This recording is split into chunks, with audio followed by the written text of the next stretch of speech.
Так, ну что, начинаем потихоньку. Один смотрит всего. Два лайчочка, прекрасно.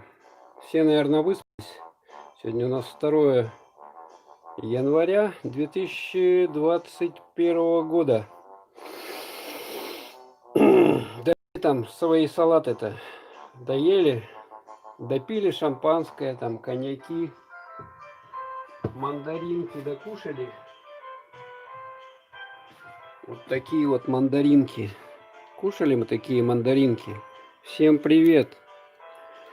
Сегодня у нас будет тушеночки. Всем, надеюсь, эта тема будет многим интересна.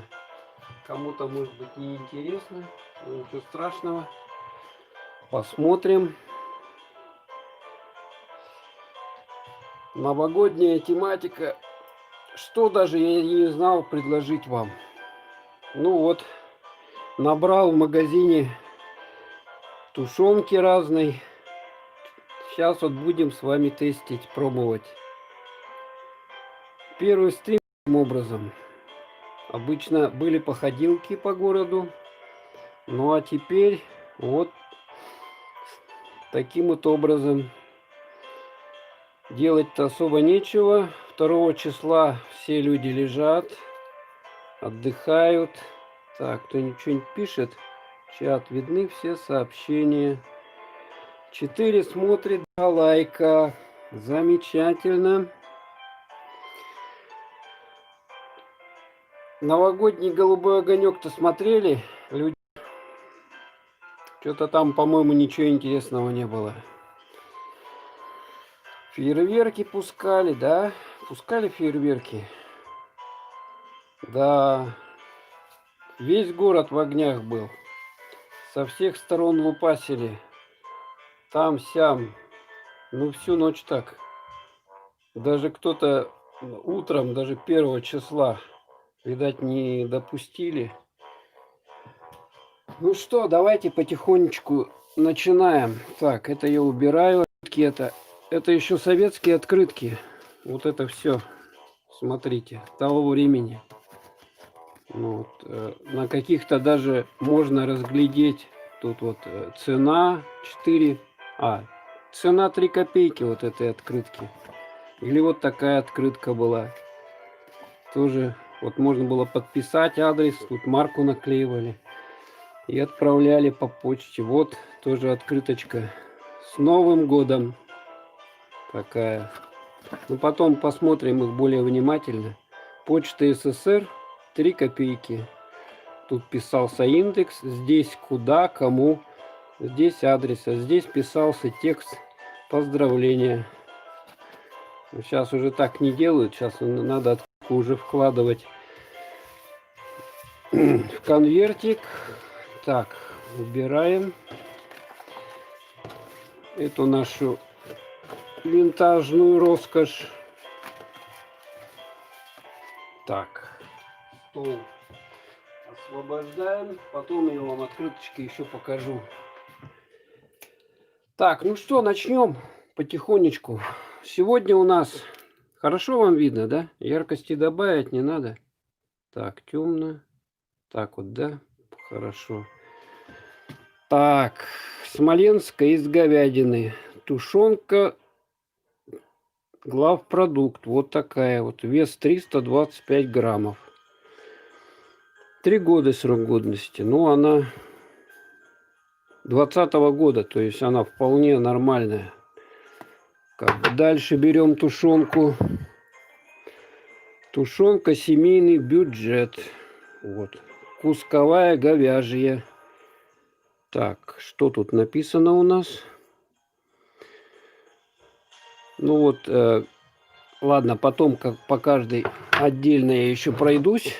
Тушеночки. Русская говяжья тушенка. Вот. Вот какая. Тоже семейный бюджет. Это значит у нас с одного завода вот это вот. Дальше. Кусковая говяжья. Тоже семейный бюджет, да? А чем она отличается? То есть это с таким принтом прямо, а это бумажка, да? Ну, чем-то отличается. Потом с вами посмотрим, чем они отличаются. Дальше смотрим. Тушенка луговая говяжья. Семейный бюджет опять. Да что такое? Семейный бюджет у нас рулит. Так, и это что? Это тоже семейный бюджет. Кусковая по-деревенски. Ну, интересно, да? Все свежее, все новенькое. Короче, у нас получается то, что главпродукт только вот это вот другого производителя. А это все тушенка одного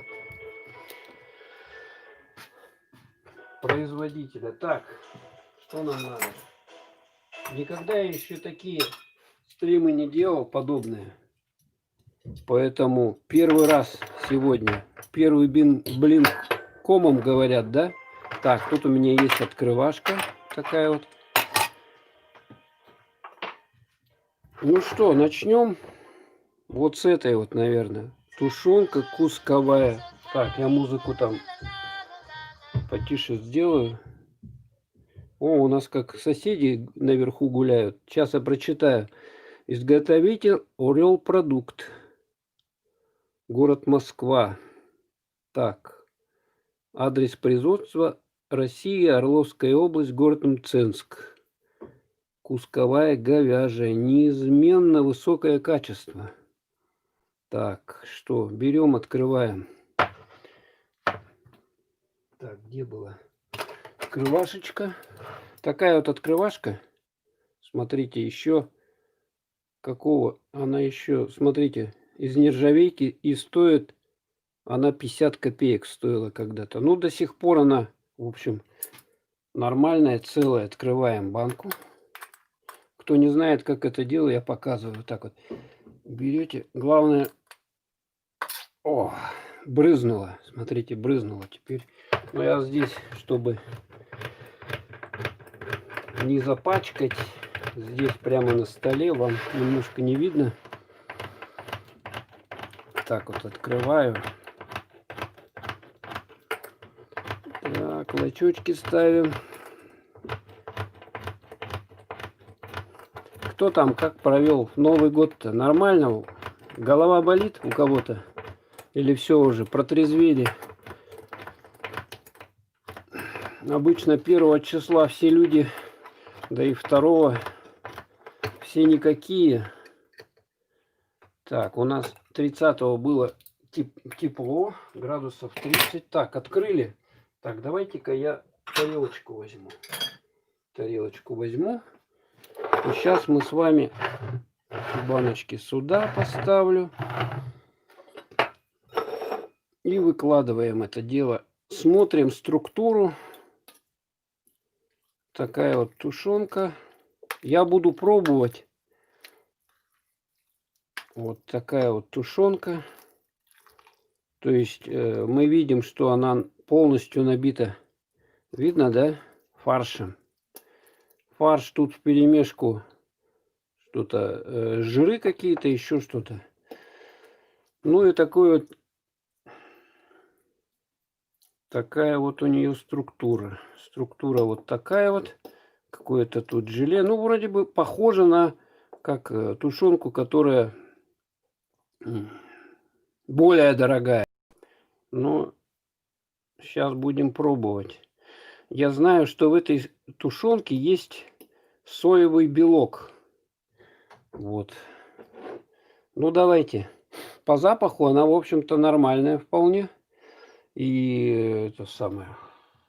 Так, если вы голодный, то вполне возможно, что вы будете ее кушать. Ну, так, на вкус пробуем.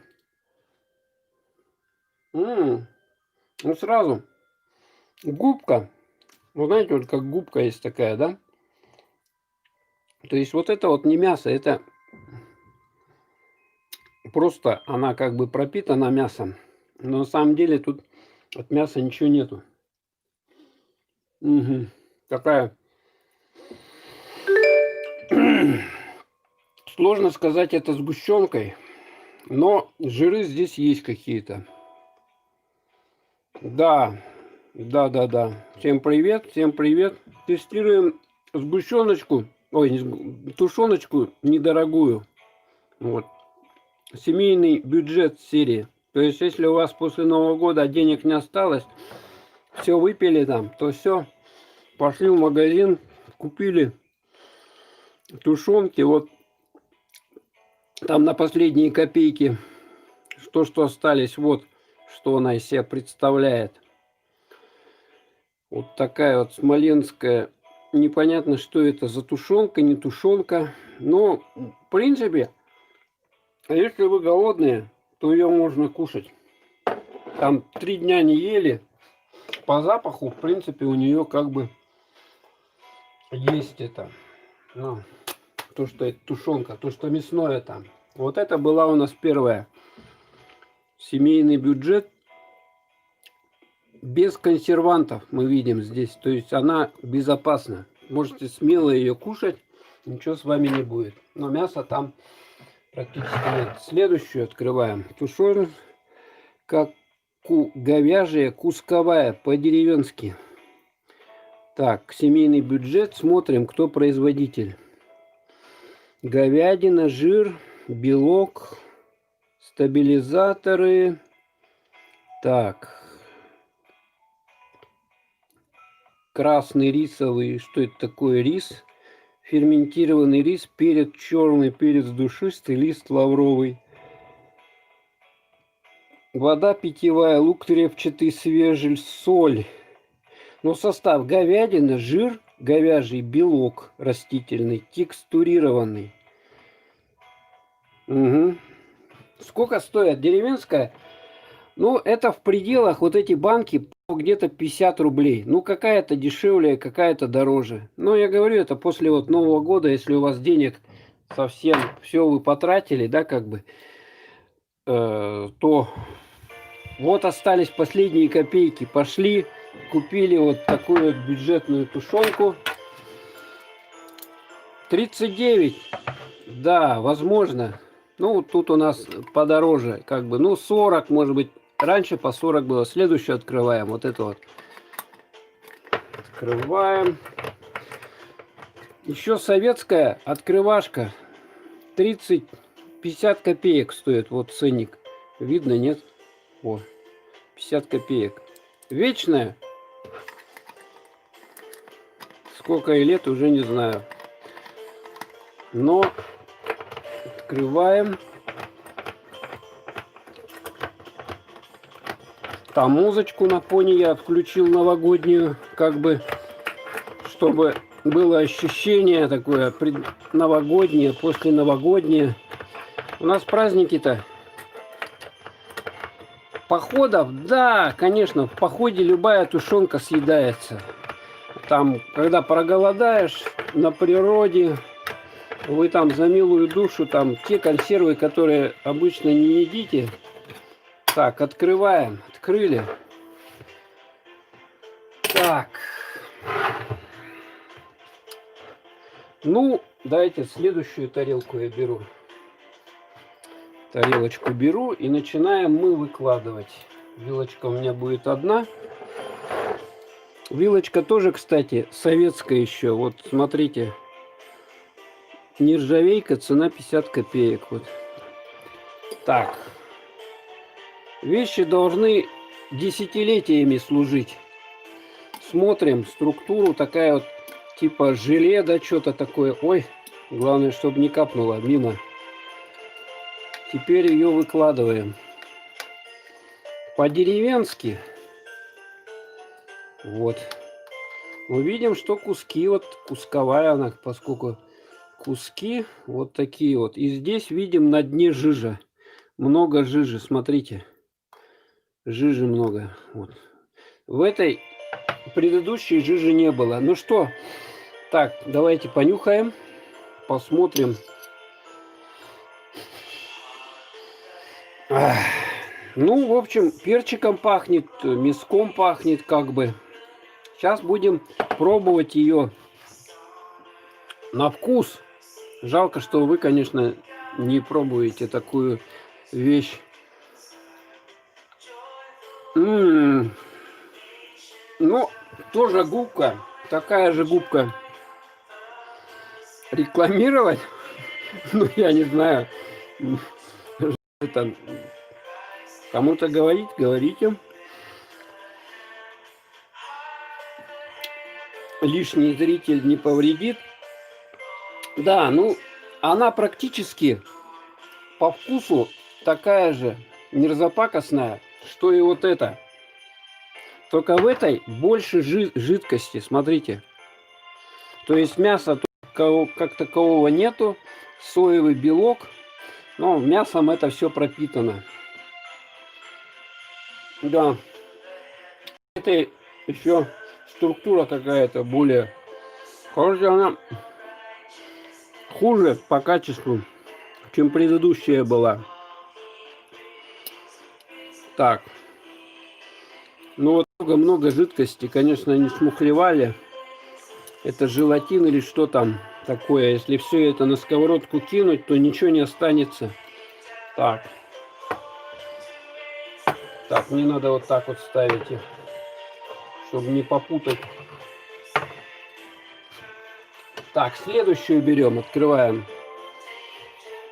Так, тоже семейный бюджет, луговая, говяжья.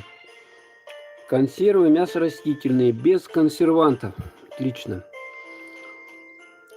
Так, консервы, кусковые, стерилизованный состав говядина, жир говяжий, белок растительный, текстурированная вода питьевая, лук репчатый, свежий, соль пищевая, стабилизаторы, перец. Ну, в общем, состав тот же. Так, а кто производитель?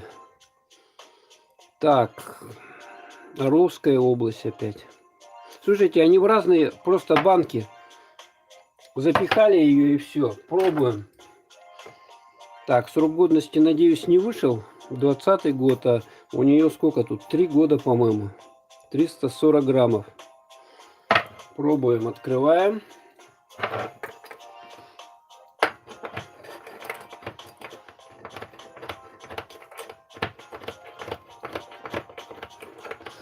Так, вот быстренько открываем открывашечкой.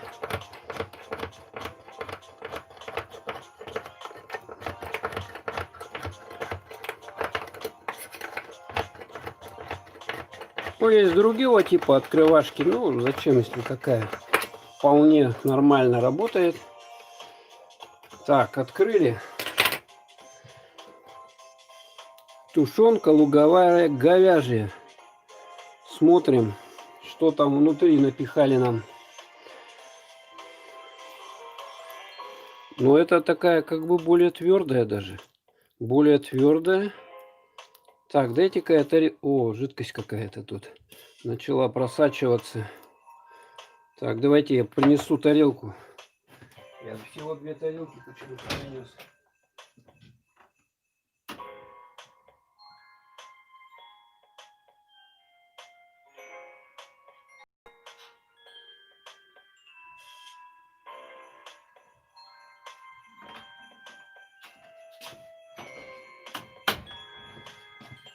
Так, всем привет еще раз.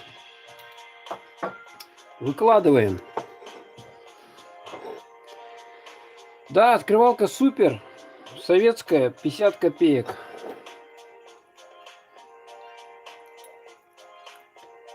Ай-ка. Я боюсь эту тушенку, чтобы она тут не упала мимо тарелки. Ну, такие куски, да, в принципе, нормально. На дне, видимо, осталась жидкость опять. Вот там сало, что-то жир, да. Что это такое? Что-то белое такое. Так. Сначала нюхаем. Ну, вот тут не поймешь, чем пахнет, честно говоря. Перцем. Да-да-да, салют бегал, снимал, да, как, значит, люди пуляли. Ну, опять же, примерно, даже не знаю, чем она отличается. Вот как, точно такая же, как кусковая. Вот эта луговая тоже. Ну, вот такие кусочки. Сейчас пробуем. Есть ли здесь вообще мясо? По-моему, что-то есть. Давайте-ка вот здесь вот. Или мне показалось. Хоть кусочек мяса тут будет, или все вот это соя? Давайте пробуем. Не, мяса нету. Точно мяса нету. Но она как бы пропитана мясом, чем-то мясным бульоном там или чем-то таким. Поэтому, в принципе, соя, она как таковая сама колоритная. Вы можете этой губкой, по-другому ее как-то сложно назвать, можете и наесться. Вот мы видим здесь лаврушку. Да, она такая, кстати, перченая, нормальная, остренькая. Вот лаврушка видно, да? Вот кусочек лаврушки, которая придает особую пикантность. Конечно, как бы постоянно есть такую тушенку вредно. Наверное, может быть. Хотя я не знаю, может и не вредно. Короче, тоже губка. Та же самая. Вот от кусковой предыдущей, которая первой была, она мало чем отличается. Но она более перченая. И тут больше специй. То есть, кто будет любить такое остренькое, вот эту можете брать луговую, говяжью. Без консерванта. Так, убираем. Так, мне их не попутать только. Так, куда вот сюда я уберу музыку. Следующую. Тестируем, открываем. Тушенка русская, говяжья. Русская. А та какая была? Тушенка кусковая говяжья. Тушенка кусковая по-деревенски говяжья. Тушенка луговая говяжья. А это тушенка русская говяжья. Вот у нее этот принт прямо на банке нанесен. 340 грамм. Так, 20-й год выпуска. Так что пробуем, не отравимся.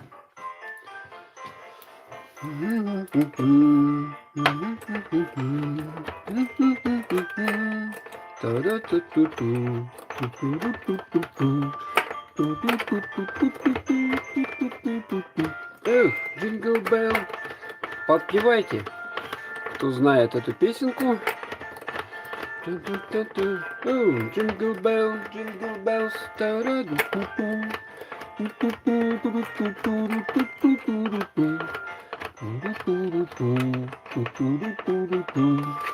Открыли. Теперь мы поднимаем. Тушенка русская. Во. Стоит где-то рублей 40-50 или 55, не знаю. Но вот эти все банки, они не дороже у нас, не дороже 60 рублей. Магазин только в Якутске. Торговая сеть, там несколько магазинов есть. Только вот там, пожалуйста, большой выбор кусковой тушенки. Производителя семейный бюджет. Кстати, мы не посмотрели состав и где она сделана. Но она экспортный вариант. Смотрите, она тут на казахский язык, пожалуйста, вам. Так, русская говяжья. Говядина, жир говяжий, белок соевый. Текстурированный. Ну да, из-за этого вот он такой, как губка получается. Вода, чеснок, сушеный, соль, стабилизатор, перец черный, перец душистый, лист лавровый.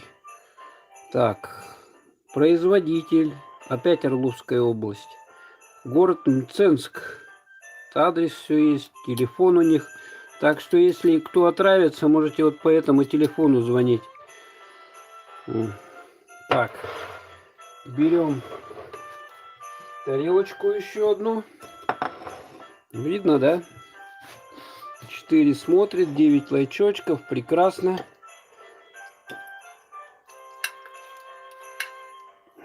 Так, ну вот такие кусочки. Да. Смотрим. Такая вот структура. Жир на дне опять. Почему-то во всех банках на дне жир. Да. Только-то у нас много магазинов в разных районах. Ну, жир на жир похож, да. Вроде бы как настоящий говяжий жир. Вот этот. Так, это мы сюда баночку. На дне осталилась вот эта жидкость. Смотрим структуру и запах. Какой запах? Ой, как вкусно пахнет, а? Вот еще бы вкус такой был тоже, как запах. Ну что, берем, насаживаем. Где тут мясо-то есть вообще? Да вот, мясо есть. Берем кусок. Да. По-моему, где-то в одном чане все это делали. Но этикетки у всех разные. У всех разные. Может быть, вот эти две последних тушенки окажутся другими по вкусу. То же самое губчатая масса, пропитанная каким-то мясным бульоном. Ну, здесь, по-моему, жира больше, что ли. Желе, вот тут что-то потекло, водичка какая-то. Ну, посмотрим еще, потом кошка будет есть. Хорошо. Да, мяса нету. 100%. Это такая же, как предыдущие. Даже не знаю. Ставим сюда ее. Следующие две банки у нас остались. С этого тоже семейного бюджета. Говяжья, консервы мясорастительные, кусковая. Ну, это как первая была. Просто у нее банка вот такая вот. Более плоская. И у нее вес. Какой вес-то у нее? Орел продукт то же самое. Где тут вес? 3 года.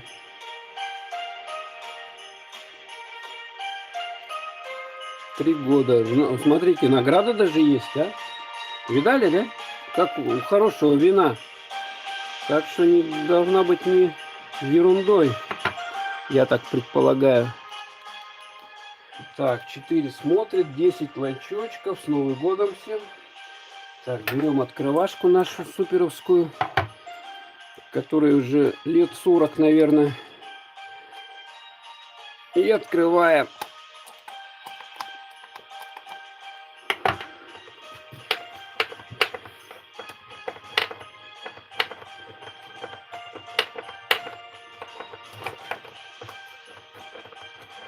Ну, конечно,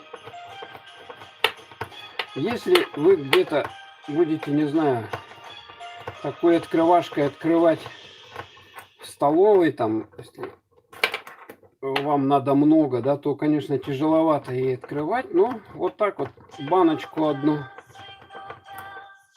открыть, в принципе, проблем никаких не составляет. Так, дайте я поближе. Jingle bells. Пока можно песенки попеть новогодние. Вот так вот удобнее. То вытянуть в руках мне не совсем удобно. Так, все. Я ее открыл. Интересно, где-нибудь тут такую тушенку, кроме России, производят? Оба! Смотрите-ка, какое чудо! Так, я еще схожу за тарелками. Мне еще 2 тарелки надо принести.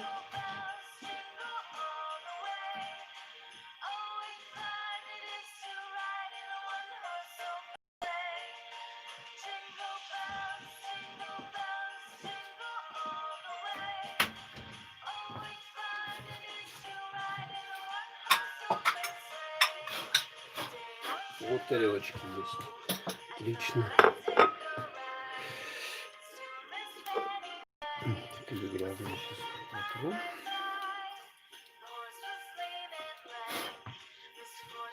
Ну что, смотрим ее состав. Вот такая вот она. Тут жирок, да, смотрите, жирок, вот это вот слой жира, настоящий жир-то. Бульон, видать, наваристый. И вот такие кусочки. Ой, тут похоже чем-то даже на, как будто бы мясо, что ли. Или мне кажется. Да. Такое тут желе сверху, да. Нюхаем. Ну, тушенка как тушенка.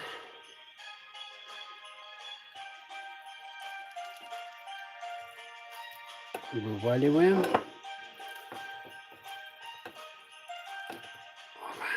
Где-то мы делали обзор на канале Шпротов. Шпротов обзор делали. Так, давайте пробуем. Ну, здесь жидкости, смотрите, совсем нету, что радует. Вот это лучше получается. Вот в этих таких банках.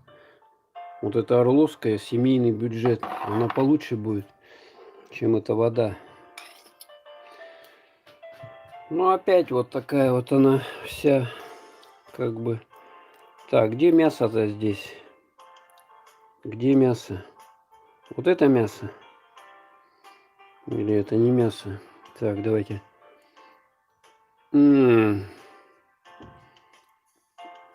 Вот это не мясо случайно? Вообще мяса нету. Вообще мяса нету. Мясо, от мяса один запах и вкус. Но губчатка, она впитывает в себя этот бульон, соя губчатая вот такая вот.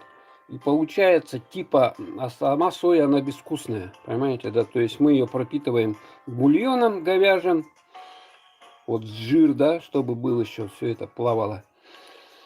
И получается тушенка. То есть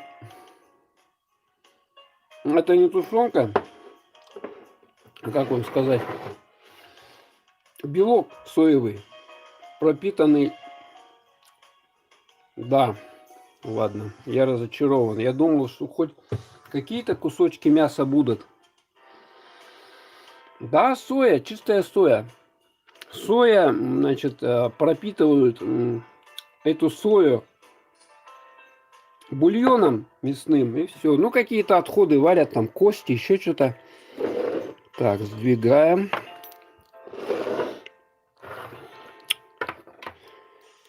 Теперь мы... Последняя у нас получается баночка. Ну, это главпродукт. Но главпродукт нас должен порадовать. Там хоть из говядины написано. Тушенка, тушенка, главпродукт.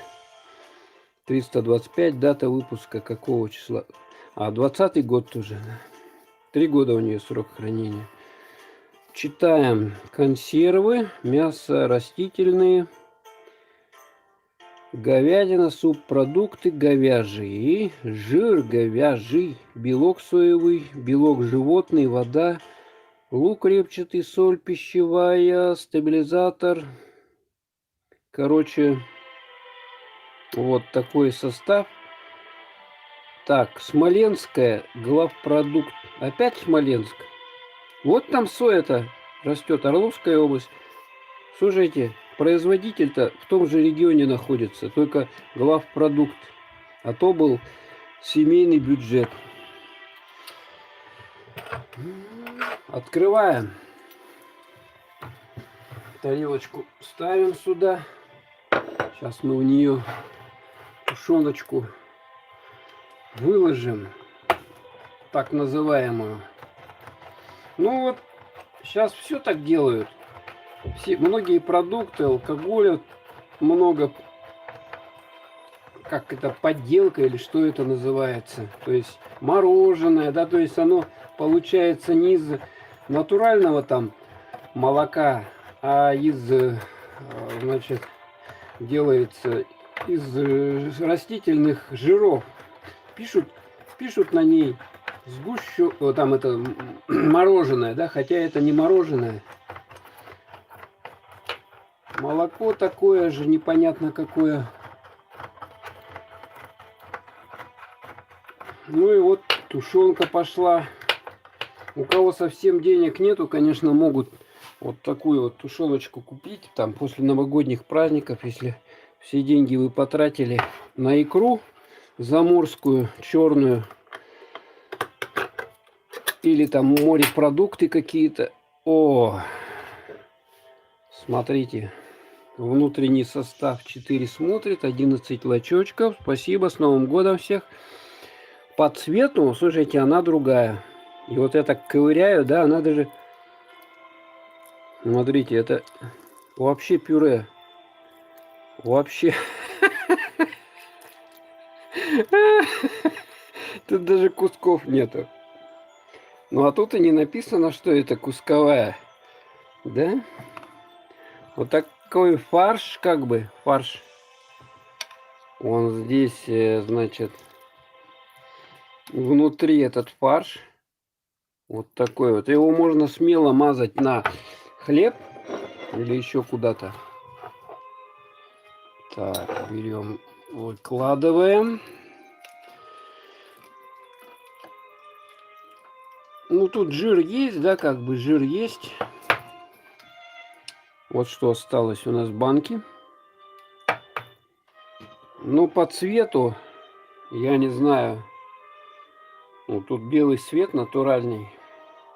Как бы похоже, да, но он типа фарша, что-то такое. Давайте нюхаем, сначала нюхаем. Там видим кусочки лука, да, что-то такое есть. Возможно. Так, если я жив буду после этого, после этой дегустации. Да. Не четкое, давайте вот так четко сделаем. Если не четкое, там в настройках можно разрешение добавить. Я, в принципе, сейчас на нормальный телефон снимаю, поэтому должно быть четкое. Ну да, здесь что-то есть. Соя, конечно, есть. В первую очередь. Мясо, я не знаю, есть или нету. Оно может быть перемешано с этим. Ну, по вкусу, да, что-то есть. Вот эти вот, конечно, надо брать их на любителя. Такие тоже перченые, копченые тут такое. Не знаю, с чем сравнить. Но если вот вы фарш перекрутите, что-то похоже вот такое. Или в некоторых дешевых пельменях ложат вот такой вот какой-то наполнитель в дешевых пельменях. Значит, вот что-то такое. Ну, по вкусу она не противная. Я не знаю, что будет с ней, если ее разогреть. Там где-то, может быть, она начнет менять свои свойства, растает или еще что. Да. Ну все, вот мы протестировали. Столько с вами банок. Вот сейчас я это все тут расставлю. Первое место, знаете, ну вот это и, наверное, вот это если дать, вот первое место. И то потому, что она, вот это вот, кусковая говяжья семейный бюджет. Потому что нету здесь жидкости, как в других. Вот здесь, допустим, жидкости. Смотрите, сколько тут. Нет, здесь еще мало. Вот жидкости сколько. Вода. Вода. Куда воду-то брать? О, или здесь вот жидкость это. Так, расставляем нашу красоту новогоднюю. Ну, собачкам нормально. Пойдет самое то. Я думаю, они слопают ее с удовольствием.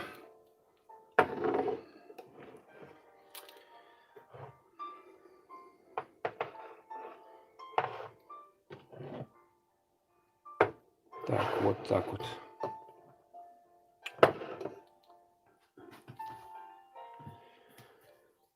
Попробовали, короче, в итоге. Раз, два, три, четыре, пять, шесть. 6 банок тушенки из соевого белка. Ну, её берем в том случае, если у вас полный обвал, есть надо, двигаться надо, как бы, да, а финансы все нету.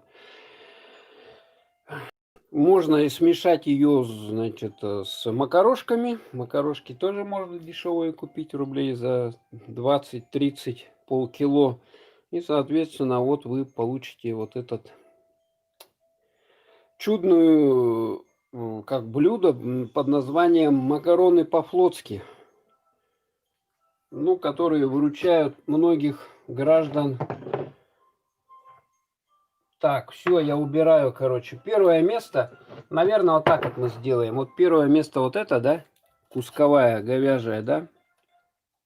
А второе место, это, наверное, вот это вот, да. И то потому, что только что она отличается чем-то от этого. И все. Так, всё, убираю вот это все хозяйство отсюда. Освобождаю стол. Освобождаю стол. И мы сейчас с вами посмотрим на открыточки времен СССР. Так. Тоже новогодняя тема такая. Раньше посылали много очень открыток, как вы сами помните. Сейчас, к сожалению, эта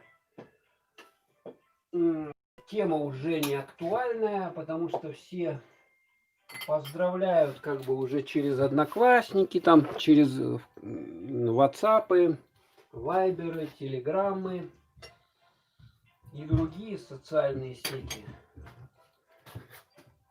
Так, не пролить главное мне, а то может пятна оставят какие. Пятна оставят, потом не оттерешь совсем. Так, теперь мне надо стол протереть. Стол протереть надо тряпочкой. Так сказать, убрать последствия этого пиршества. Слышно, у нас соседи наверху бегают, топают. Весело живем. Ну, предыдущие соседи были более веселые. Они не то что бегали, они играли на музыкальных инструментах. Кларнете, пианино. Так, я подкачу сейчас. О, какая музыка. Чайковский. Пока послушайте музыку. Это, как мне сказала, музыка без авторских прав. То есть можно, в принципе, спокойно включать и не забанят. Ну, классика.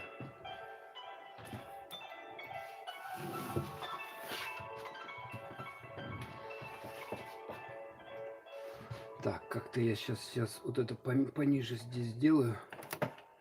Вот так вот. Лампу пониже.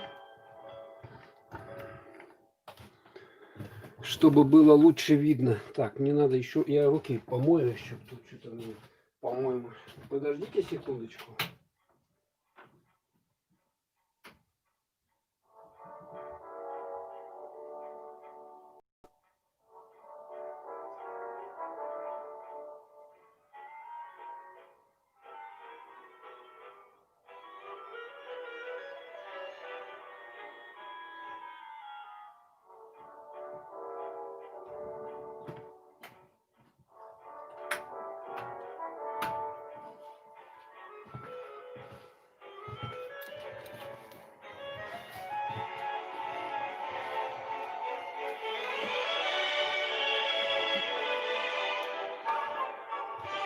Так.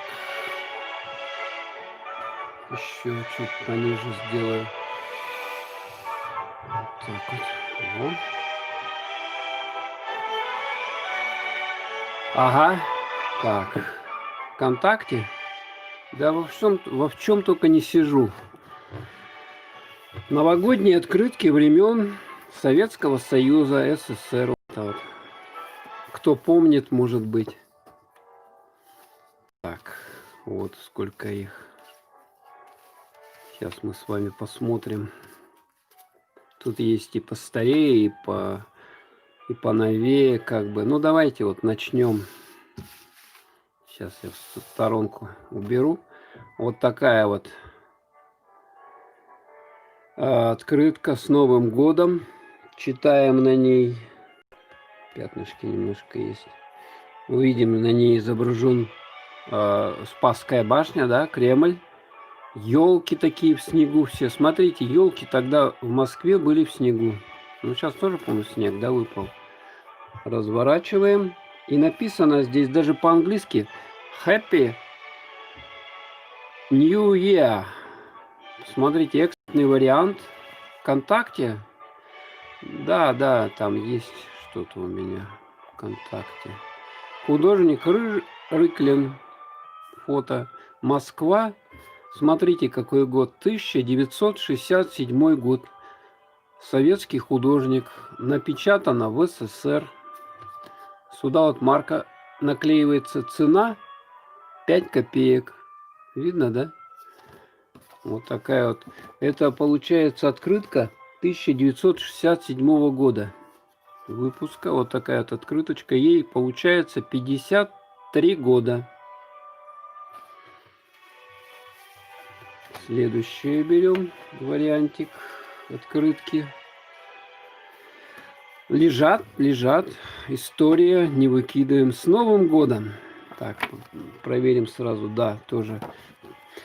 На ней мы видим знаки зодиака.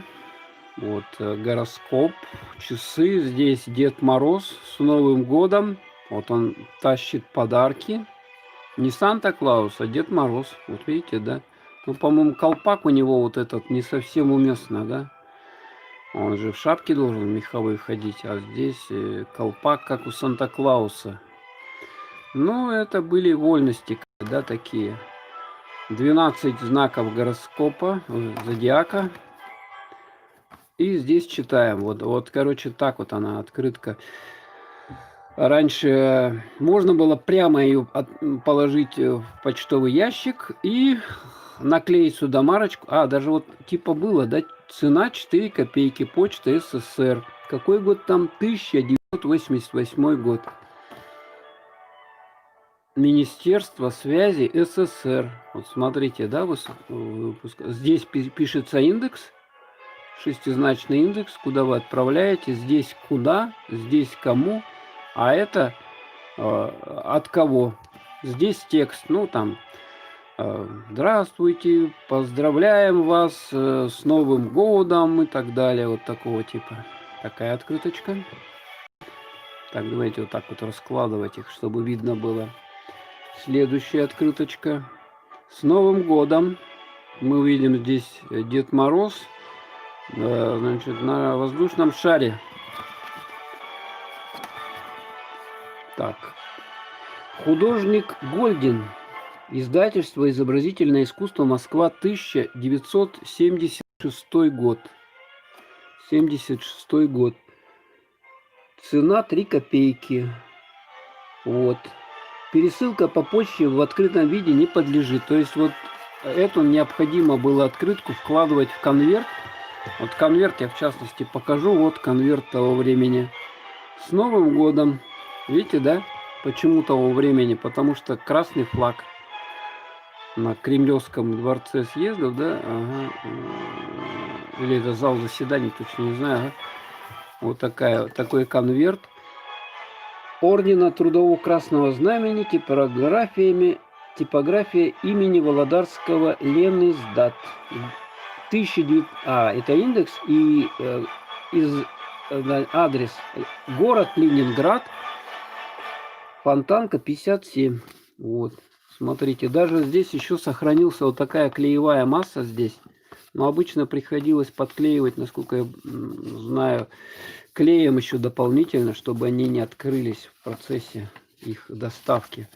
Ну, вот такая вот открыточка. Ой, это не открытка, это конверт. То есть мы сюда должны были подписать вот такую открытку и вложить ее вот таким вот образом.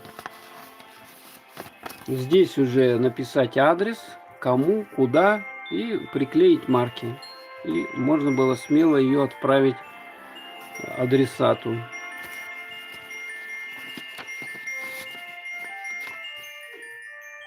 Так, дальше. Вот такая открытка. Ой, что-то у меня уже перец попал, что ли, с этой тушенки в нос. Ну, здесь мы видим вот такая, как бы, это что это? Фотография, да? Куклы. Да. С Новым годом, товарищи! Надпись. Цена 3 копейки. Тираж 1 миллион экземпляров. Представляете, вот тиражи были. Издательство «Изобразительное искусство. Москва, 1976 год». Такая вот открыточка. Тоже тут подписывали. Опять вкладывать ее надо в конвертик, потому что здесь нету вот этих вот, как здесь, вот такой разлиновки нету. Вот такую можно было подписать, марку наклеить там, или тут уже была. Она уже, по-моему, входила в стоимость этой открытки. Ну, а здесь подписываете, вкладываете конвертик и посылаете знакомым, друзьям, родственникам. Вот такая открытка. Здесь мы видим такое вот изобразительное искусство народное. Да, что с Новым годом, что ли? Да, с Новым годом. Тут, хотя Деда Мороза нету, здесь мы видим вот что-то с... Дайте я потише сделаю. То грохочет.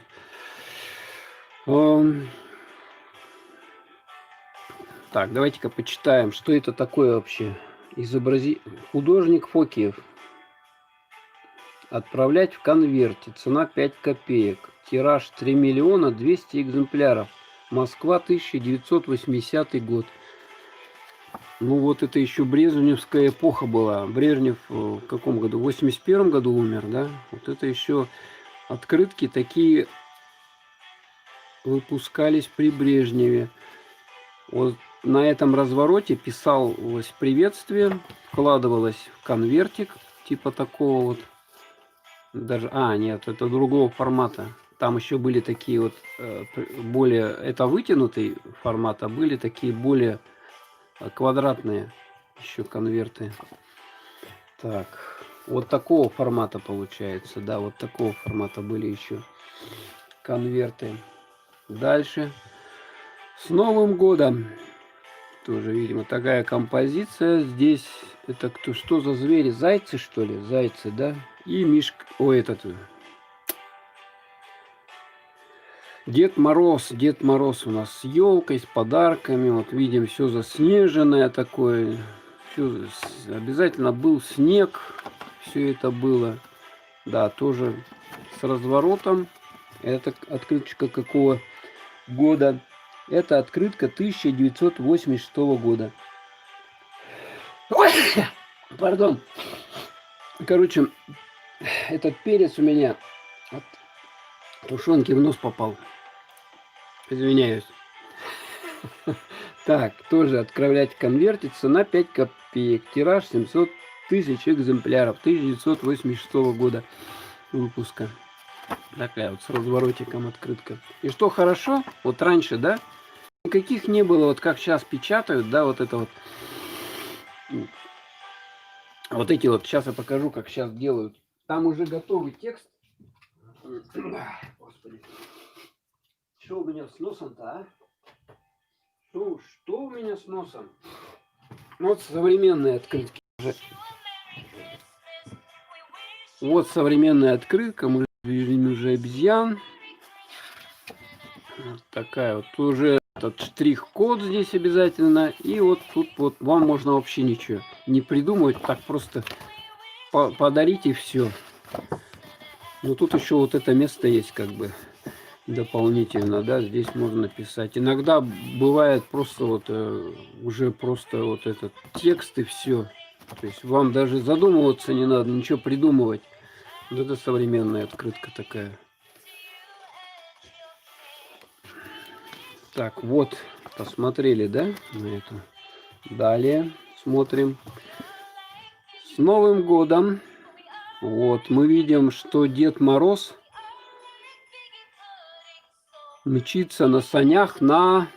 Конечно, лучше, да. Вот смотрите, тут мы видим достижения, какие были в те времена, в советскую эпоху. Тут мы видим вот станции, значит, космические, которые в те времена запускал Советский Союз. Так, читаем. 1975 год. Цена, тираж 4 миллиона экземпляров. Цена 3 копейки. Москва. Издательство «Плакат». Такая вот открыточка. 75-го года. 1975 года. Красиво, да? Следующее. С Новым годом. Такая вот Дед Мороз. И вот друзья компания играют лиса на гитаре, заяц на барабанах, и на саксе Мишка. Значит, Дед Мороз дирижирует ими. Такие ноты. Так, читаем. 1969 год. Вот эта открытка. Издательство «Изобразительное искусство», Москва. Цена 2 копейки. Смотрите, 2 копейки открытка стоила. Вот такая вот. Нормально, да? Она, кстати, такая матовая. Если вот потом позднее стали вот глянцевые выпускать, это такая матовая. Ну как, не глянцевая. Так, мы вот сюда положим тоже. Рядом вот с этой вот. Это у нас тоже старая открытка. Дальше. Такая открытка с разворотом. Видите, сколько можно было целую поэму написать. Здесь написать. Только вот карандашиком здесь полоски сделаете, чтобы у вас криво строчки не пошли. Так, 1979 год. Вот ее тоже надо в конвертик вкладывать. Вот. Это не влезет. Другой надо. Другого формата конвертики. Ну и они сейчас тоже выпускаются. Здесь мы видим это Палих или Гжель. Что это за роспись? Ну кто разбирается, подскажут, да? Дед Мороз, Снегурка мчатся на тройке коней. Да-да-да, были добрые мультики, да. С Новым годом. И вот пишите вы здесь поэму. 1979 года открыточка. Тираж ее был 3 миллиона экземпляров. Цена 5 копеек. Ну вот у кого они остались, сохранить в коллекциях, конечно, берегите их, не выкидывайте. Все это интересно может быть. Сейчас даже, я знаю, устраивают выставки таких старых игрушек. А вот это вот, смотрите, тоже открыточка. Мишка здесь видим вместо... Вот это да, он запряг, да? Смотрите. Запряг медведя. Какой злой Дедушка Мороз. С Новым годом. Так, издательство «Планета», Москва, 1974 год. Аж 2,5 миллиона экземпляров. Цена 5 копеек. 1974 года.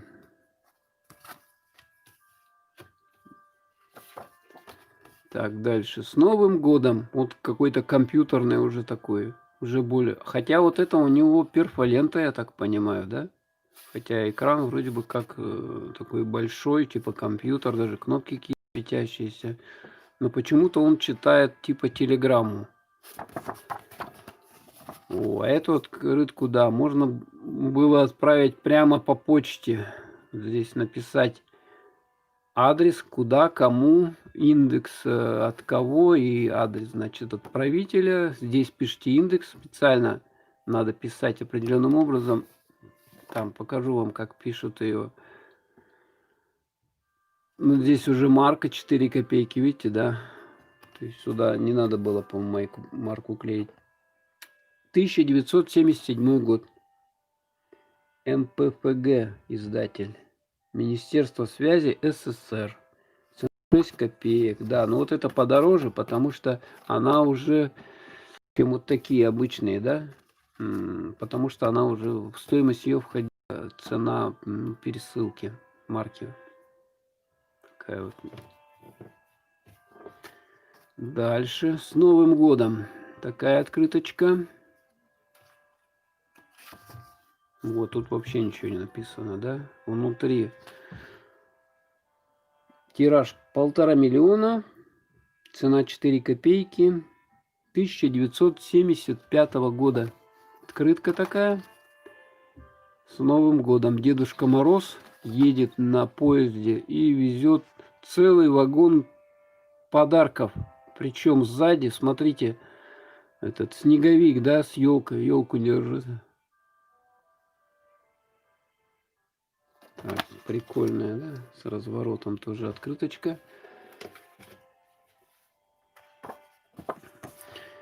С Новым годом. Такая открытка есть. Тут, значит, мы видим, что Дед Мороз играет тут с мальчиком, хоккеистом в хоккей. И судит у них заяц, да, с Новым годом.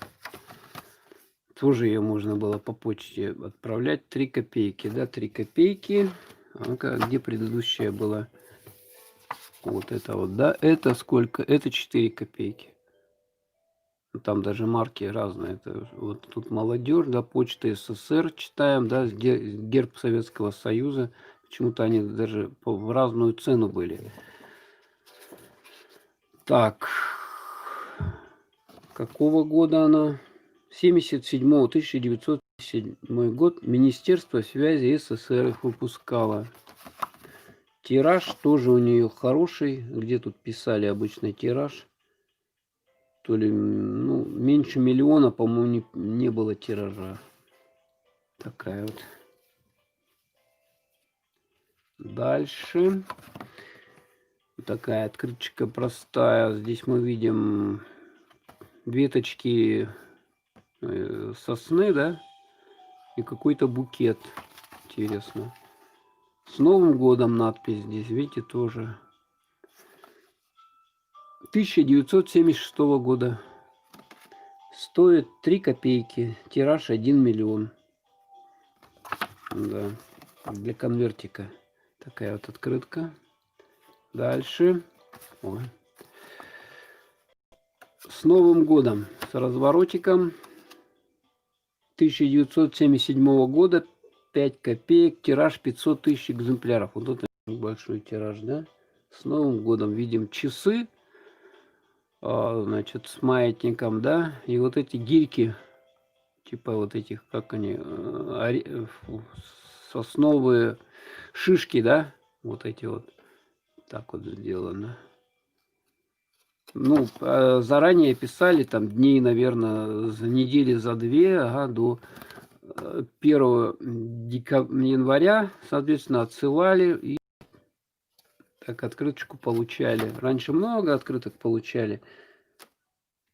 Если кто помнит. Сейчас, конечно, уже все WhatsApp, там все вот это вот Одноклассники, ВКонтакте, еще, значит, разные соцсети. Сейчас уже проще стало. То есть вот эта вся процедура, она уменьшилась до самого элементарного. То есть вы берете, пишите текст, можете даже, не знаю, скопировать откуда-то и отослать. И причем не одному адресату, а сразу. Сколько у вас там есть, кому надо поздравлять. А раньше был такой более душевный подход. Брали открыточку, подписывали здесь, кому, чего там, ага, значит, желают. Вот таким образом. Эта открытка у нас 1975 года выпуска. Издательство «Изобразительное искусство». Цена 2 копейки. Видите, да, тираж 4 миллиона экземпляров. Ну вот надо было еще к этой цене 2 копеек еще приложить конвертик и марочки. Или конвертик уже был с марочками. Так, откладываем в стороночку. Вот такая открытка с Новым годом. Птички. Такие синички, да, или что это за птички? С Новым годом. Вот такая вот с птичками. Красивая открыточка. Да, тоже. Можно было сразу ее выкинуть в почтовый ящик. Здесь писался текст поздравления, куда, кому и адрес отправителя. Открытка это 1976 года. Цена 6 копеек ее. Такая вот открыточка. Дальше. С новым... Ой, это уже новая открытка, подождите. 92 года. Как она здесь попала?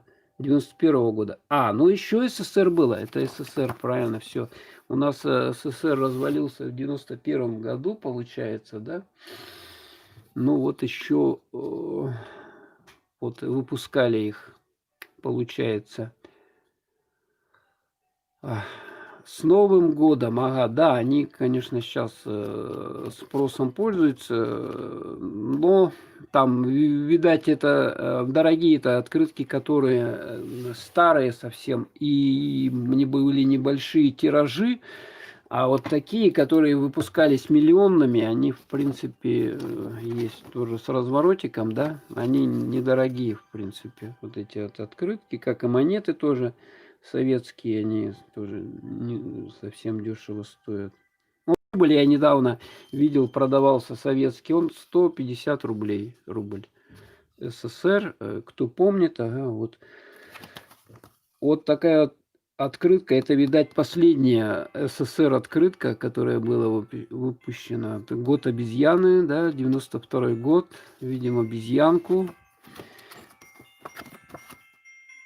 Тираж 2,5 миллиона экземпляра. Цена карточки с маркированным конвертом 19 копеек. Министерство связи СССР, 1991 год. Такая вот открытка. Дальше. Белочка. Белочка с шишкой, да? Она схватила эту шишку и там кушает орешки. Зимой видим заснеженную елку, она сидит на ней, надпись «С Новым годом». Такая вот открыточка. Так, эта открытка у нас 1980 года. А известно, что в этом же 80-м году была Олимпиада 80. Тираж ее, Олимпиада в Москве 80-го года, правильно, да? Тираж 3 миллиона 600 тысяч экземпляров. Цена 3 копейки. Вот здесь марки нету, поэтому необходимо было, здесь вот марка есть, видно, да? А здесь нету. То есть тут надо было на почте купить марку, приклеить ее сюда, и уже после этого только можно было отправлять адресату. 1980 года. Такая вот открытка.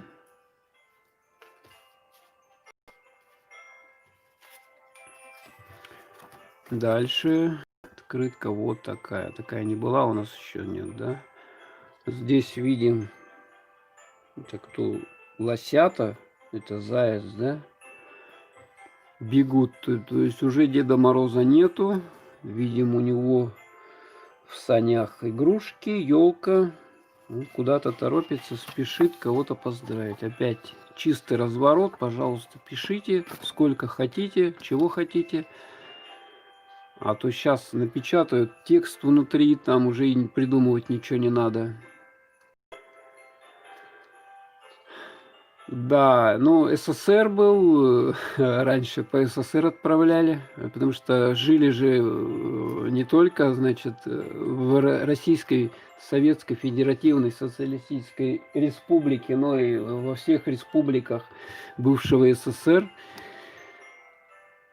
Поэтому по всей СССР раньше, конечно, было больше населения страны, чем вот в нынешней Российской Федерации. Открытка 1977 года, тираж 500 тысяч экземпляров, цена 5 копеек. с разворотиком вот такая вот. Это уже она получается 77 год. А ну вот на разные открытки выпускались. То есть для конверта или сразу ее отправить можно было бы. Дальше. С Новым годом вот такая открытка. Не глянцевая. 1974 года. 3 копейки. Так, тираж не написан. А сама она стоит 4 копейки. То есть марка 3 копейки. А вот эта открытка, она копейку стоит, получается. Копейку.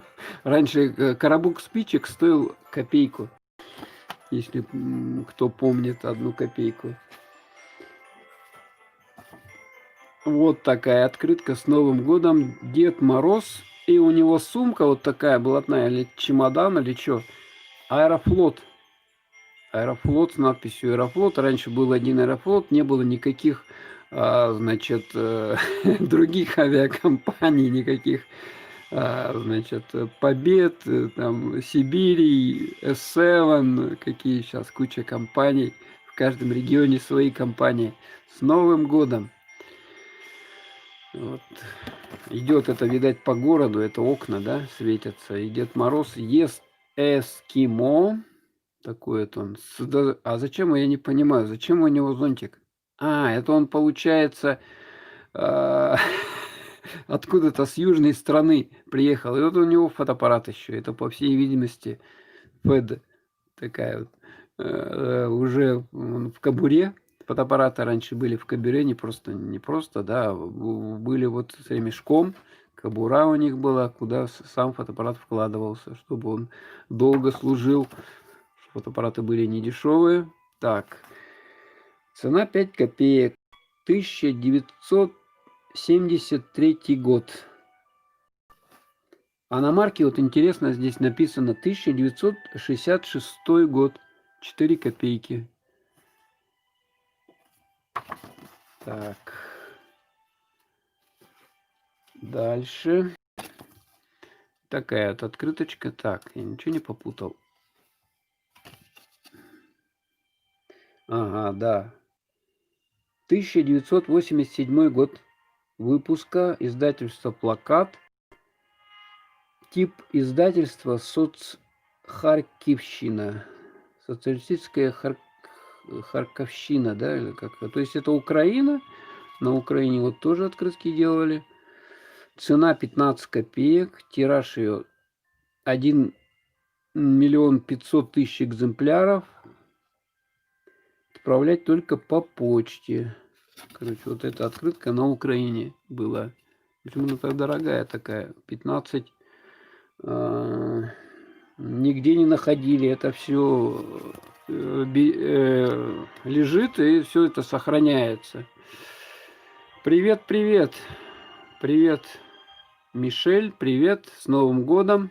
Вот я решил показать открыточки еще времен Советского Союза, когда была у нас одна общая, не было никаких независимых государств и так далее, да.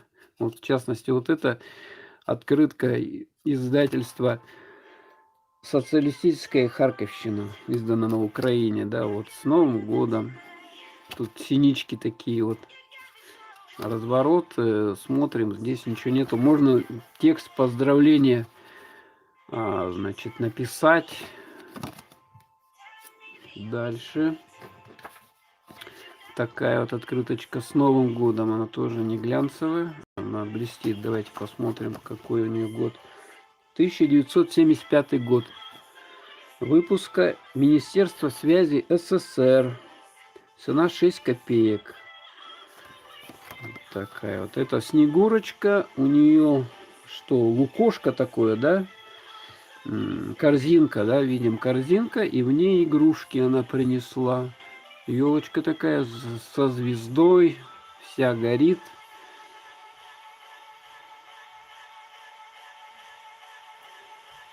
Угу, да-да. Гуляем мы, гуляем. Сейчас вот отлеживаемся после этих новогодних. Тяжело на подъем. Ритм вот этот сбился. Ритм сбился. Так, вот такая открытка. Видите, тут какая-то музыка началась непонятная. Сейчас я ее немножко другую поставлю. То она что-то не в тему, по-моему. Не в тему эта музыка. То, что играла.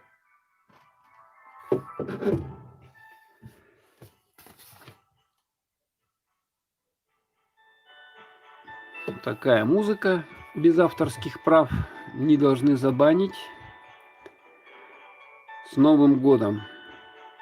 Ну, мы видим здесь снеговик, дети, санки вот такие вот раньше были, санки, елка, птичка, это девочка, да, она держит снежок и хочет, видать, кинуть из-под тишка сзади, да.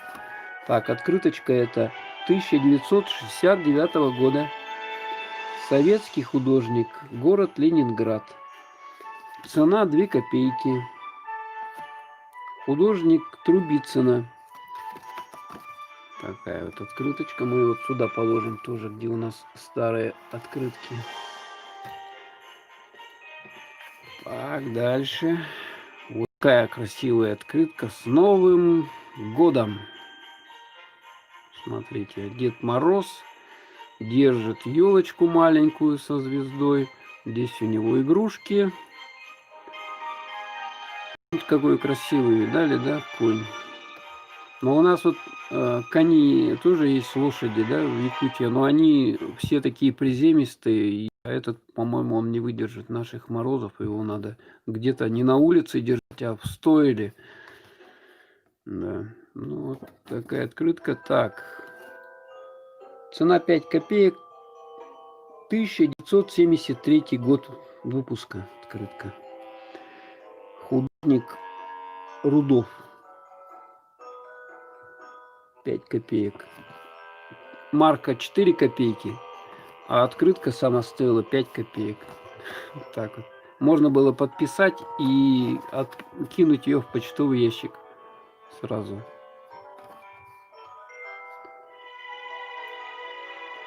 Дальше, так, у нас подходят уже открыточки. Заканчиваются. Вот это с Новым годом. Открытка 1979 года. Министерство связи СССР. 6 копеек. О, уже подорожало, смотрите, да? Уже получается марка 4 копейки, а открытка 2 копейки. Мы видим здесь такого оленя. Красавца. С Новым годом. Так.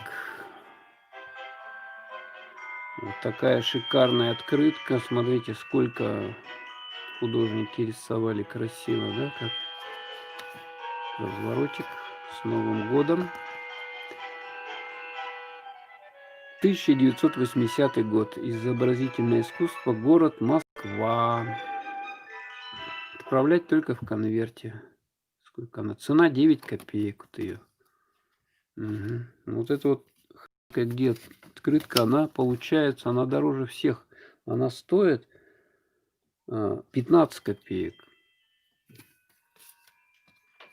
Такая вот красивая открыточка. Так, ну вот последние открытки у нас остались. Вот, с Новым годом. С Новым годом Дед Мороз на поезде видит, что он сошел с поезда номер 12. Вагон номер 12. Вот видим, что здесь вьюга, да, вьюга, снег, метель. У него в руках маленькая елочка. С Новым годом вот такая вот надпись. А, это открытку. Он открытку привез, смотрите, да? Видно, да? С Новым годом. Еще и поздравляет. Так. 1979 года. Цена 6 копеек. Министерство связи СССР. Классная открытка. Так, и тут осталось вот эти открыточки, да? А, это не открытки, это... А, вот открытка, да? С Новым годом. Такая вот открытка. Вот она. Совсем она маленькая. Но сейчас тоже такие делают, да, маленькие открытки. Видимо, на ковре самолете, да, ковер-самолет. Кто это? Садко или Иванушка, я же точно не помню. Ага. Вот такая вот картина. Куда-то он мчится. Это, Луна. Луна. Смотрите, месяц. Месяц, облака. И вот он с елкой, а под елкой заяц. Значит, и здесь мы видим целый этот самый, как он, не ящик, а это, где богатство-то хранили, драгоценности. Вот этот, короче, значит, в нем там драгоценности полные. Он, короче, он где-то добыл эти золото, бриллианты, изумруды.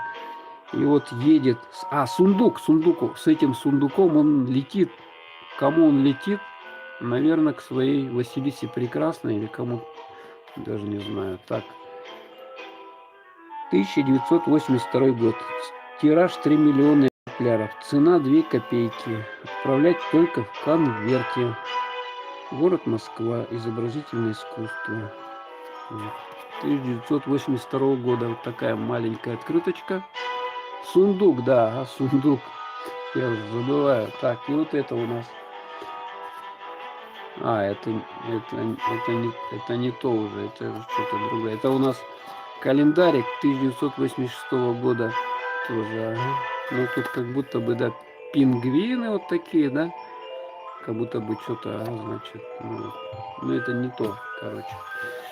Так, еще вам покажу, какие конвертики, да, были в те времена. Какие конвертики были. Пока послушаем музычку. Веселую, рождественскую, новогоднюю.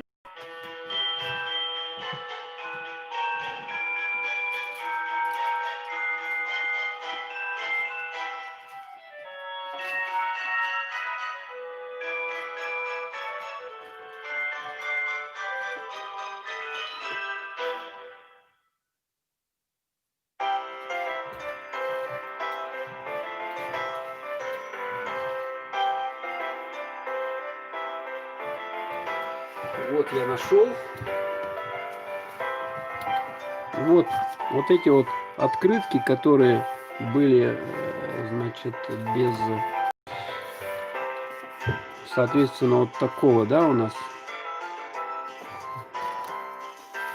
Вот конвертики были, вот такие вот конвертики. Ну, это простые, да. Вот, сюда приклеивалась марочка. Ну, писался адрес. Да, значки тоже есть немножко, но мало совсем значков. Адрес куда, кому, обратный адрес, индекс предприятия связи, назначение. Вот здесь писался. А индекс, вот смотрите, вот так брали, да, вы не знаете, как цифры писать, да. Допустим, индекс города Якутска 67730, да. То есть вот шестерка, она как писалась? Вот так вот писалась. Потом семерочка писалась вот так вот. Строго надо было писать ее вот по этому образцу. И нолик вот так вот писался. Вот сюда открыточка вкладывалась. Подписывали. Эту не надо. Где тут у нас была открытка без этого? Вот, допустим, вот такую открытку, да, подписывали. Значит, здесь поздравления. Сюда ее вкладываю. Вот уже видно, да, бумага уже пожелтевшая такая. То есть здесь смачивали какой-либо жидкостью тут, потому что клеевая масса вот такая, видно, да? Клеевая масса нанесена. И так вот прижимали ее. Она приклеивалась. Так, цена 1 копейки. Ну, потому что без марки, ну, вот она копейку. Такой конверт стоил. Конвертик такой 1 копейку стоил. Продавались конверты уже с марками, с разным рисунком. Ну, вот это вот тут такая вот такой конверт. Так, еще что у нас было, да? Что у нас было раньше? Сейчас.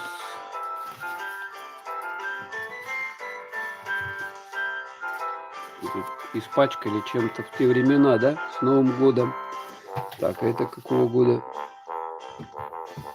Непонятно. Это может быть более современное. Уже. Хотя, может быть, и тех времен. Тут, к сожалению, нету года выпуска на ней. Ордена Трудового Красного Знамени, типография имени Володарского Ленинзад. Город Ленинград. Ну, понятно, это получается, что еще СССР был. Потому что значит, 1,44. Это что такое? Чистый. 16 шем. Что-то подписано. Рубль, что ли? Что это?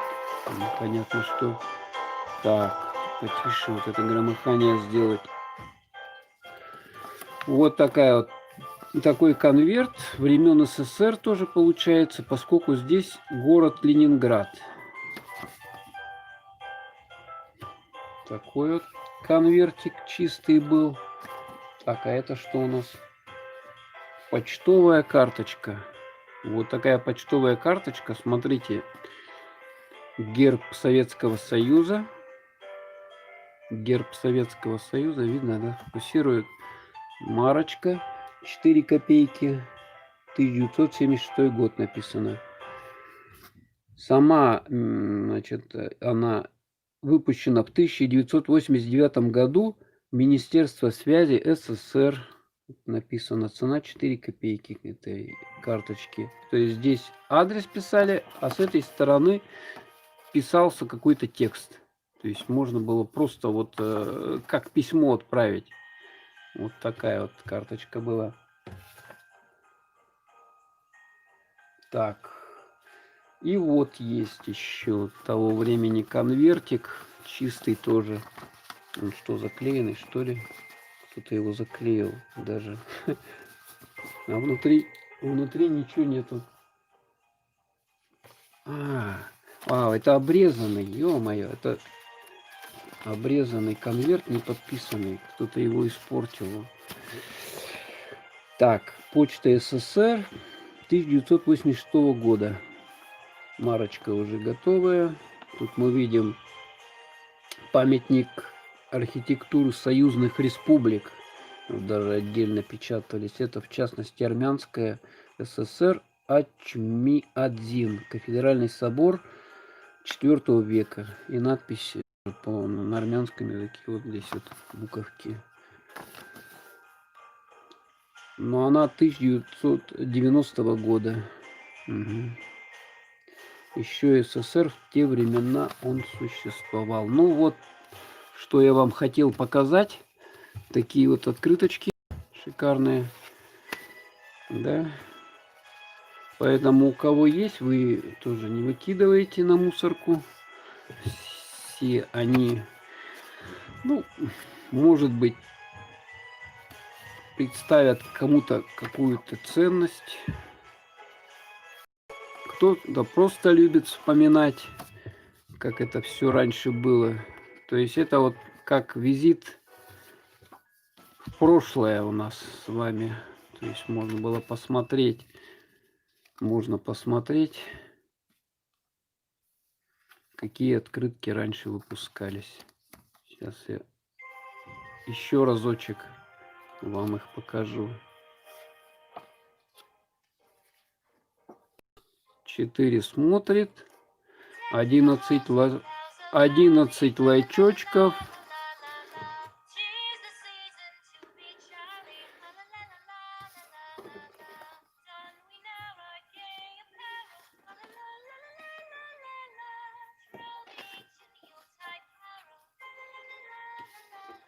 Кто-нибудь читает, сколько их было открыток?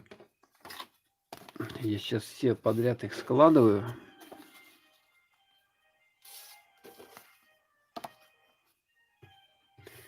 Открытки из далекого прошлого СССР. СССР уже нету как 2021 А в этом году как раз 30-летний будет юбилей, если можно так сказать. 30 лет как нету.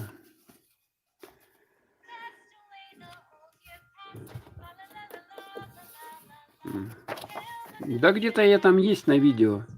Если вы посмотрите стримы, я где-то там попадаю в кадр. Поэтому, кому интересно, как я выгляжу, можете посмотреть.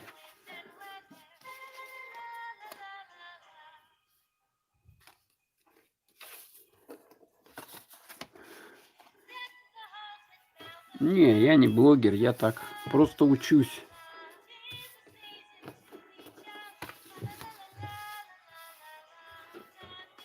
Так, ну и получается у нас самая старая открытка, это вот 67-го года, да? 1967 года, да? Вот это 69-го года. Вот это 69-го года. 75-го. Вот, понятно, вот это самая старая открытка. Вот на ней Спасская башня, Москва, Кремль. Надпись с Новым годом. Вот такая вот открыточка. Ее надо было вкладывать обязательно в конвертик. Конвертик у нас вот такой вот был. Так вот вкладывали, заклеивали и отправляли по почте. Да, еще, наверное, я вам вот эту елку покажу. Наверное, я вам вот эту елку. Сейчас я немножко подниму. Подниму. Так, закрутить надо эту систему, а то она свалится.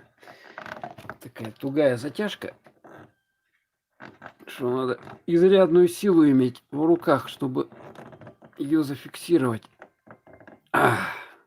Ну, вроде бы она закрепилась. Вот эту елочку вам показываю. Такая вот елочка. Еще повыше сделаю. Видите, на ней игрушки есть. Беру. Вот так вот. Там такая вот елка.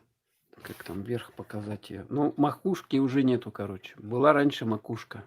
Сейчас вот приделали вот такую вот штуку сюда.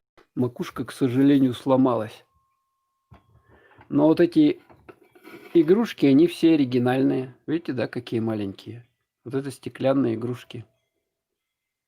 Это елочка еще с 60-х годов. Смотрите, да?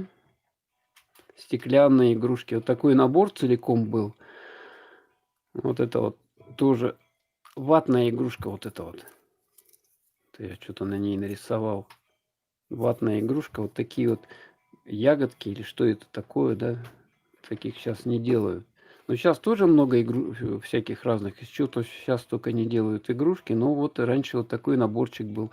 Даже вот такие бусы были в комплекте. Ну и игрушки были стеклянные вот такие вот. Видите, да, это целиком такой наборчик продавался.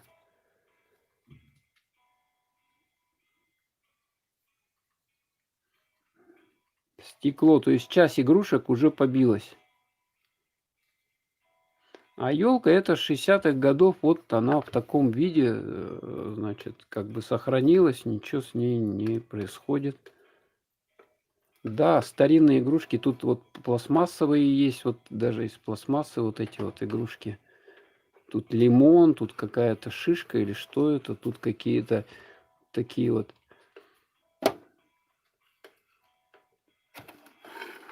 Вот тут вообще какая-то, что это, помидор, тыква, там груша, видно, да? Вот так. И там еще флажки у нее в комплекте идут такие бумажные. Ну вот, какое качество, да? Смотрите, качество вот этой пластика, что он не сыпается и ничего с ним не происходит. То есть она служит уже сколько лет, значит, и ставим ее уже давным-давно. Вот такое вот качество. А современные вот эти вот елки, они столько прослужат, по-моему, нифига. То есть они все там где-то обламываются, что-то. Поэтому вот эти пластиковые синтетические елки, которые раньше изготовляли, они довольно-таки прочные были и служат даже до сих пор. Вот вам показываю один экземпляр. Такая вот она, елочка. Макушка уже стеклянная была, к сожалению, разбилась. Я где-то недавно видел, да, вот эти комплект игрушек таких продавался. Продавался, да, где-то продавал. Ну, вот таким вот образом. Еще есть игрушки, тоже надо будет как-то обзор устроить, тоже с СССР. Там целых 2 ящика их. Ну вот, в общем-то и все. На этом, наверное, будем кончать мы. Заканчивать, вернее, да? Заканчивать будем на этой нотке. 11 лайчочков, 5 смотрела. Человек 5 сейчас смотрит, вернее, да? Первый раз я так пробовал стримить. Вот так вот обычно куда-то ходил, а тут решил вот, поскольку дома, что делать? Ну, для разнообразия решил запилить вот такой вот стримчик. Еще раз вам открыточки, какие выпускались во времена СССР. Старинные. Этим открыткам уже больше 40 лет. Ну, как видите, в хорошем состоянии все.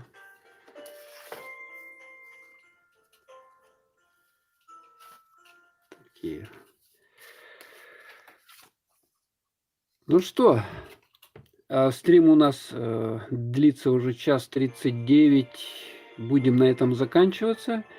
Всех с наступившим 2021 годом поздравляю. Желаю, главное, не болеть, да, потому что расслабляться еще рано.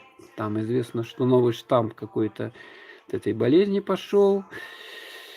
Поэтому соблюдать надо меры карантинные обязательно, вот эти вот безопасности, масочку носить, дистанцию. Ну, все, до новых встреч, что-нибудь придумаю, еще новое. Возможно, запилю еще стрим. Пока мыслей никаких нету, мыслей. Ну все, всем пока. 1:40 стрим длился. Привет из Якутска. Всем удачи. Еще будет у нас Рождество, праздник, да, Старый Новый год. Так что еще не время расслабляться, праздновать. Надо продолжать праздновать, ходить по гостям. Ну, ходить по гостям опять как нельзя ходить по гостям. Поэтому вот такие стримы, значит, они как-то выручают, да, сейчас.